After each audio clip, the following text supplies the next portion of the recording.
அன்பினர்களே, Easter கொண்டுபிடிப்பின் முக்கியமான புள்ளியாக அல்லது முக்கியமான சந்தேக நபராக உள்ளே இருப்பவர் தீயடியின் 4ஆம் மாடியில் உள்ளே இருப்பவர் சுரேஷ் சாலி, முன்னாள் இராணுவ புலனாய்வின் உயர் அதிகாரி அல்லது பணிப்பாளர்.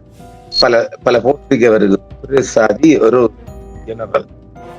எப்பொழுதோ அவருடைய மனைவி வாரத்தில் ஒரு தடவை அவரை சிஐடிக்குள்ளே பார்க்கலாம். ஜனாதிபதிக்கு கடிதம் எழுதியிருக்கிறார். இப்பொழுது முதலாக ஒரு ஊடக பேட்டி ஒன்றை கொடுத்துகின்றார். சிஐடிக்கு முன்பாக வச்சு தைரியமாக பெண்மணி அம்மா நல்ல ஒரு பேட்டி கொடுத்திருக்கிறார். அவருடைய பேட்டி என்ன சொல்றாண்டால், எனது கணவர் அப்பாவி தானவருக்கும் தெரியுமா? யாருக்குப்பா தெரியும்? சிஐடிக்குள்ள இருக்கிறவங்க எல்லாம் இந்த மாதிரி போஸ்ட் இருக்கிறவங்க அப்பாவிங்களா? நாங்க நம்பிட்டேன் ஜாமியோ. சிஐடி செயற்பாடுகள் அநீதியானது. எனது கணவர் பலிக்கடாவாக ஆக்கியிருப்பது புலனாய்வு சேவையின் முன்னாள் தலைவர் சுரேஷ் சாலியின் மனைவி மனோரி சுரேஷ் சாலி தெரிவித்துள்ளார். நாம் அதை ஏற்கனவே சொல்லியிருக்கிறோம் இல்ல. அதாவது ஒரு தரப்பு புள்ளக்குட்டியையும் சுரேஷ் சாலியையும் பலிக்கடாவாக பார்க்கிறாங்க. அதுக்கு முடியல. அதுக்கும் தகுந்த சாட்சிகளும் ஆதாரங்களும் நிரூபிக்கப்பட வேண்டும் இல்லையா? அது கூட இதுவரைக்கும் கிடைக்கல. ஆனால் சுற்றி வளர்ச்சி அடிக்கிறாங்க. அவரை உள்ளே வச்சுக்கி அவரை ஒரு பலிக்கடாவை ஆக்கலாமான்னா அதுக்கு முடியல. நாம ஏற்கனவே பல தடவை சொல்லிட்டோம். அவருக்கும் கிடைக்கும், புள்ளக்குட்டையும் பெயில் கிடைக்கும். எங்கிருந்து? சுப்ரீம் கோர்ட்ல இருந்து அவங்க எஃப்ஆர் கேஸ் மூலமாக போட்டுக்கிறாங்க. அவங்க எல்லாம் வெளியாக ஏற்க தந்திக்கிறோம் இல்லை. முதல் தடவையாக சிஐடிக்கு வந்த நிலையில் ஊடகவியலாளருக்கு கருத்து தெரிவிக்கும் போதே அவர் யாரு? மனோரி அம்மா இந்த குற்றச்சாட்டை தெரிவித்திருக்கின்றார். அவருக்கு அதிகமான சித்திரவதைகள் கொடுக்கப்பட்டுள்ளதாக ஜேஎம்ஓ, அதாவது ஜுடிஷியல் மெடிக்கல் ஆபிசரா ஜேஎம்ஓ அறிக்கையிலும் குறிப்பிடப்பட்டுள்ளது. அவர் சாகும் வரையான உண்ணாவிரத்தை ஆரம்பிக்கிறாராம். பாருங்கடா, என்னங்கடா இது? சாகும் வரை சிஐடிக்குள்ள அண்ணாச்சி உண்ணாவிரதம் ஆரம்பிச்சா. சாப்பாடு தண்ணி ஒண்ணுமே இல்லை. அதை எவ்வாறாயினும் அதை நிறுத்த அவர் விரும்பலையா? நான் சாகப்புறம் தாண்டி போடும். நாங்கள் அவரது மனதை மாற்ற முடியுமா என்று பல முறை பேசி பார்த்தோம். ஆனால் அவர் பயங்கரவாத சட்டத்திற்கு எதிராகவே இதனை செய்வதாக கூறியுள்ளதாக அவர் கூறியுள்ளார். உங்களுக்கு வந்தா தக்காளி சட்னி, அடுத்தவனுக்கு வந்தா ரத்தம். டேய், ரொம்ப கொடுமடா ஜாமி. தனது கணவர் தற்போது சாகும் வரை உண்ணாவிரதத்தில் ஈடுபட்டுள்ளதாகவும் அவரை வைத்தியசாலைக்கு கொண்டு செல்ல வேண்டிய அவசியம் இருப்பதாகவும் அவர் கவலையுடன் தெரிவித்துள்ளார். இதை நாம ஏற்கனவே சொல்லி இருக்கிறோம் இல்ல. ஒரு நகர் கொண்டு செய்யப்படுது. அவரை இதே மாதிரி ஹாஸ்பிட்டல்ல வச்சுட்டு அப்படி அங்கிட்டு ஒரு விஐபி மாதிரி இருக்கலாமாட்டு. நாட்டுக்காக 38 வருடங்கள் சேவையாற்றிய ஒருவருக்கு இவ்வாறு நடப்பது அநீதியானது எனவும் அவர் மனோரி குறிப்பிட்டுள்ளார். சம்பந்தப்பட்ட அதிகாரிகள் உடனடியாக தலையிட்டு நடவடிக்கை எடுக்க வேண்டும் எனவும் அவர் ஊடக வாயிலாக கேட்டிருக்கின்றார். இதேவேளை சுரேஷ் சாலி அவர்கள் நிர்வாணப்படுத்தப்பட்டதாகவும் எலிகள் நடமாட்டமுள்ள இடத்தில் தடுத்து வைக்கப்பட்டதாகவும் சுரேஷ் சாலியின் மனைவி ஏற்கனவே ஜனாதிபதி அவர்களுக்கு ஒரு கடிதம் ஒன்றையும் எழுதியிருக்கிறாங்க. சுரேஷ் சாலி தடுத்து வைக்கப்பட்டுள்ள இடம் எலி நடமாட்டம் மட்டுமில்ல, அவைகள் சித்திரவதை கூடம். அதாவது உலகில் உள்ள கைதிகளை உளவியல் ரீதியாக ஒரு சித்திரவதைக்குள்ளாக இடம், அது போன்ற இடம். அது இந்தியாவா இருக்கட்டும், இந்தியாவில இதை விட மோசமா இருக்குது. இதையும் இலங்கையும் ஒப்படக்குள்ள ஓரளவு பரவாயில்லன்னு சொல்லலாம். இந்தியாவுக்குள்ள இங்கேயும் அப்படிதான். நினைச்சவன் எல்லாம் வருவானாம், கண்டவன் எல்லாம் சாத்திட்டு போவான். அதாவது நாம தமிழ் படத்திலையும் பார்த்தீங்க, உண்மையுமாதான். தமிழ்நாட்டுக்குள்ள ஒருத்தன் அடிச்சா, நடு ரோட்டுல ஒருத்தன் அடிச்சா, ஏன் எதுக்குன்னு தெரிய அவர் வாகனம் அவரை தூச்சக்கர வண்டியை நிறுத்திட்டு அவரும் ஒரு சட்டு தட்டிட்டு போகணும். அப்பான் அவர் ஆத்மா சாந்தி அடையும் மாதிரி இருக்கு இல்லையா? இதை நான் படத்திலையும் பார்த்துருப்பேன். உண்மையுமா தான். தமிழ்நாட்டுக்குள்ள ஏன் எதுக்குன்னு தெரியா, ஒருவர் அடிச்சா 2 பேர் 3 பேர் ஆகி 10 பேர் வரை அடிக்க போவாங்க. ஏன் எதுக்குன்ற கேள்வி. அந்த மாதிரி இந்த சிஐடிக்குள்ள இருக்கிறவன் வாரவன் போறவன் எல்லாம் அடிச்சு பழகுங்க. அதாவது இந்த சாத்தான்குளத்துல ஒரு சம்பவம் அறையிறது. சாத்தான்குளம் தூத்துக்குடி மாவட்டம் சாத்தான்குளம். அது நம்ம ஊரு, என் ஊரு. அங்கெல்லாம் ஒரு போலீஸ்காரங்க கேட்பாங்க, தூக்கு தண்டனை கொடுத்துருக்கு 11 நாய்க்கலையில. ஒருத்தன் செத்து போய்தான் 10 பேருக்கு தூக்கு தண்டனை. அப்பாவும் மகனையும் பிடிச்சிட்டு வந்து சும்மா அந்த கொரோனா டைம்ல கடையை திறந்து வச்சுக்கிறாங்க. பிடிச்சிட்டு வந்து மத்தவனை கூப்பிடுறான், ஜூனியர் போலீஸ்மாரை கூப்பிடுறாங்க. வாங்க நல்ல ஒரு ஆள் கிடைச்சிருக்கு அடிச்சு பழகுவோம். இது எப்படி இருக்குது? எந்த உலகத்துல வாழ்றோம் பாருங்களேன். அந்த மாதிரி பாராவன் போறவன் எல்லாம் அடிச்சு பழகுற இந்த மாதிரி இடங்கள்லாம். சுரேஷாலி நீ எத்தனை அப்பாவி மக்களை கொண்டு போட்டிருப்ப சாமி. இப்ப நீங்க உங்களுக்கு வந்தா தக்காளி சட்னியா, அடுத்தவங்க வந்தா ரத்தம். நல்லது. சுரேஷாலி தடுத்து வைக்கப்பட்ட அந்த எலி நடமாட்டம் இருக்காமன்னு சொல்றாங்க. எலி நடமாட்டம் அல்ல, கரப்பாம்பூச்சி பரவும், பள்ளி பரவும். அது ஒரு சீர்கேடான இடமே கிடையாது. அப்ப ஆக ஜனாதிபதி அவங்களுக்கு ஒரு கடிதம் எழுதுகிற, உலகில் நடக்கிற சம்பவங்கள் இது எல்லாரும் ஒன்றுதான்.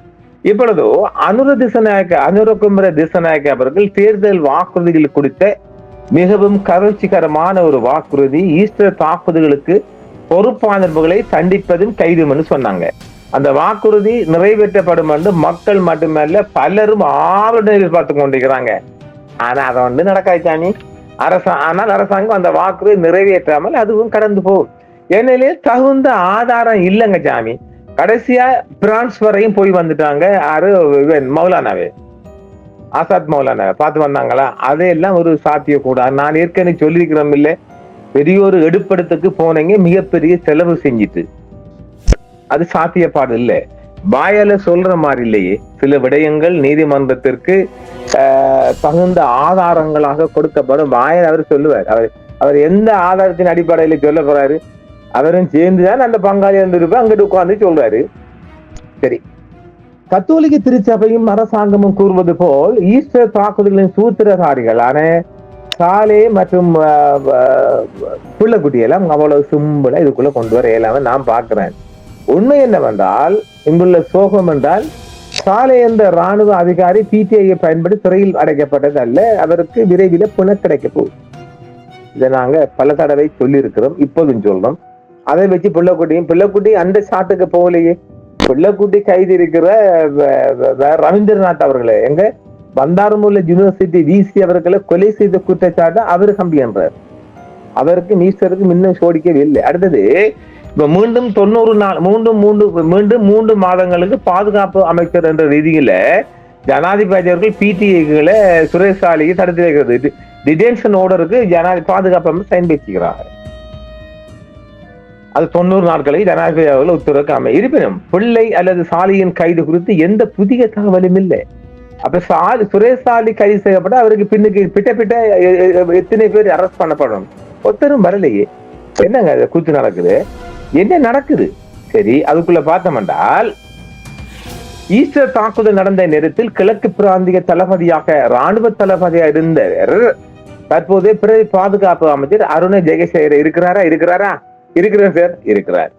தெற்கிலங்கையில், அதாவது தெற்கிலங்கையில் அதிவேக, அதாவது ஹைவேயில் நெடுஞ்சாலையில் நுழைவாயில் ஒரு அவென்காட் கோட்டாபாயோட சொந்த கம்பெனி அவென்காட் நிறுவனத்தின் சரக்கு ஒரு வண்டி உண்டு, லொரி உண்டு விடுவிப்பதில் தலையிட்டதாக தேச சந்தி தென்னக்கோன் அப்போது ஐஜியாக இருந்து விரட்டப்பட்டு கம்ப்ளைண்ட் ஜெயில இருந்து எல்லாம் பெயில் எல்லாம் கொடுக்கப்பட்டிருக்காருல்ல, அவர பேர்ல குற்றச்சாட்டு இருக்குது. இப்ப உள்ளுக்குள்ள இப்போதைய பாதுகாப்பு செக்ரட்டரியில பேர் இருக்குல்ல. சுரேஷாலியின் கைதுடன் ராணுவ புலனாய்வு மற்றும் காவல்துறையின் மேலும் பல உறுப்பினர்கள் கைது செய்யப்பட வேண்டுமா இல்லையா? யாரும் வரல. அப்ப எந்த நகரலையே கப்பல் தண்ணிக்குள்ள நிக்குது. எந்த இடத்தையும் நங்குரமுட்டதுக்கு எந்த இடத்தையும் நகர முடியல. நாம மீண்டும் சொல்றோம், ஈஸ்டர் தாக்குதல் என்பது உள்ளூர் வெளிநாட்டு சதிகள் மூலம் நடைபெற்ற ஒரு சம்பவம். ராஜீவ்காந்தி கொலையை போல. கொலைக்கில் 6 பழி வாங்கப்பட்ட யாரு? புலிக்குள்ள இருந்தவன், முன்னால் இருந்து விலகினவன், அங்க உள்ளவன் எல்லாம் சேர்த்து அள்ளி இப்ப 37 ஆண்டுக்கு பிறகு அவங்களுக்கு கொடுத்திருக்கிறாங்கல்ல. அப்ப இது எங்க நடக்க போகுது? அதே மாதிரி இந்த ஈஸ்டர் தாக்குதல் சூத்திரதாரியை கைது செய்ய போகல. சுரேஷாலியோட வண்டி நிக்குது. வண்டி எங்க போகணும்? அதுக்கு மேல யாரையும் அல்லணும் இல்ல, யாரையும் பிடிச்சி உள்ள போட்டாங்களா? போடல. பிடிஐ அவர் எதுவும் விசாரிக்கப்பட்டிருக்காரா? நிர்வாணப்படுத்தப்பட்டீங்கன்னு சொல்றாங்க. அது சிறைக்குள்ள போகக்குள்ள அவங்கள ஜட்டியோட வச்சுதான் பார்ப்பாங்களாம். ஏதாவது கொண்டு போய் தற்கொலையா பண்ணினாங்கன்னா அங்க அவங்களுக்கு புள்ள இல்ல, சிஐடிக்குள்ள கொண்டு போட்டாங்கன்னு கதை வரும் இல்லை. அதனால அப்படி எல்லாம் பண்றது இருக்குத்தானாம். அந்த மாதிரி பண்றாங்களாம். அப்ப சுரேஷாலிக்கு பிடிச்சால் அவருக்கு பின்னணியா இருந்தவங்க, சுரேஷாலி மட்டும் தான் குண்டு பிடிக்க வச்சாரா? சில புள்ளக்குட்டி மட்டும் பிடிக்க வச்சா? நாம தொடர்ந்து வாதாடுறோம். புள்ளக்குடி முன்னுக்கும் பின்னுக்கும் சிறையில இருந்த ஒருத்தனை என்னன்னு நீங்க போனக்கு அதுக்குள்ள சிக்குப்படுத்த போறீங்கன்னு எனக்கு புரியல. எனவே மிக விரைவில் இவட சுரேசாலி மனைவி கெஞ்சுரா போல அவை மிக விரைவில் அவருக்கு அவர் எஃப்ஆர்ல சுப்ரீம் கோர்ட் ஆர்டர் பண்ணி அவரை விடுவிக்கல. ஏனெனில் எந்த ஒரு சாட்சிகளும் ஆதாரங்களும் இதுவரையும் அங்க உள்ளுக்கு சேர்க்கப்படல. அவருக்கு எதிராக எந்த சார்ஜ் ஷீட்டும் கொடுக்கப்படலன்னா தொடர்ந்து வச்சிருக்கல. அதனால அவர் வெளியாகும்னு அங்க சொல்லி கொண்டிருக்கிறான். திரட்ட முடியல. பிரான்ஸ் வரைக்கும் போயிட்டு வந்தாங்கல்ல. அவன் சொல்றான், மௌலானா சொல்றான் தான், அவன் ஊடகத்துக்கு அங்க எல்லாம் சேனல் 4 எல்லாம் கொடுத்து இருக்கிறான். அழிக்கப்பாட்டுங்க. நாம ஏற்கனவே சொல்லி இருக்கிறோம், ஈஸ்டர் குண்டுவெடிப்பு மாத்திரமல்ல, மைந்த ரெஜிமெண்ட்டுக்குள்ள இருந்த அத்தனை சாட்சிகளும் ஆதாரங்களும் கம்ப்யூட்டர்ல இருந்தும் அழிக்கப்பட்டிருக்குது. அப்ப ஒரு பாதுகாப்பு அமைச்சுக்குள்ள இருந்து அவ்வளவு வேலையும் பார்த்துட்டு போயிருக்காங்க. நம்ம ஜனாதிபதி சொன்னப்பல எந்த சாட்சிகளும் ஆதாரங்களும் நீதிமன்றத்துக்கு சமர்ப்பிக்க முடியவில்லை. இது ஒரு பிச்சைக்காரன் பொண்ணு மாதிரி அப்பப்ப தொட்டு விட்டு போறது வேண்டியதுதான். நான் நினைக்கல அது நடக்காது. ஆக ஈஸ்டர் குண்டுவெடிப்பு சந்தேகத்தின் பேரில் இருக்கும் சுரேசாலி முன்னாள் புலனாய்வுத்துறை உயர் அதிகாரி மிக விரைவில் அவர் பெயிலில் வரக்கூடிய அளவுக்கு அவங்களோட எஃப்ஆர் கேஸ் போய்கொண்டிருக்கு. சுப்ரீம் கோர்ட்ல என்ன ஃபண்டமெண்டல் ரைட்ஸ், அவங்களோட அடிப்படை மனித உரிமை பெட்டிஷன் ஏற்றுக்கொள்ளப்பட்டிருக்குது. அதுல முகாந்திரம் இருப்பதாக பார்க்கப்பட்டிருக்குது.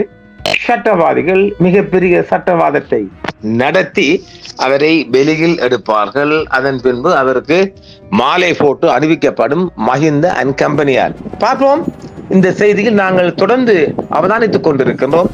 அடுத்த கட்ட நபர்களையும் நாம் கிடைக்கின்ற போது சொல்லலாம், பேசலாம்.